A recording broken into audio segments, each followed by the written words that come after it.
রত্না, মনে করো আমার জীবন আর কিছু রয়েছে না। ঘটনা হয়েছে,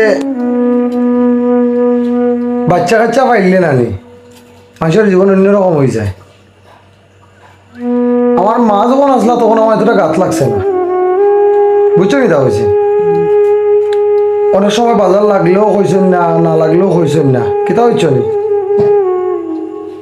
আসলে এখন দেখলাম আর কি যে মা মরার পরে দেখলাম কিতা জানো নি, আমার উপরে বিরাট ফাহারের মতো বুঝাইয়া দাঁড়িয়েছে। আমি আসলে অতদিন যে চলাফেরা করছি এটা হইল মানে মানসিক একটা ইয়ে আছে নানি ওটা। এখন আর এরকম চললেও হইতো না আমার, বুঝছো কিতা হয়েছি। এখন বাচ্চা কাচ্চারে সুখে রাখতে গিয়া যদি মনে করো আমার রিক্সা চালানি লাগে, বুঝছো কিতা হয়েছি, তাতেও আমি এক ফাও পিছিয়ে দিতাম না, আমি রিক্সাকে চালাইম। বাচ্চা কাচ্চারে পালা রাখতে গিয়া যদি মানে রিক্সা চালাইন লাগে তাও আমি রিক্সা চালাইম।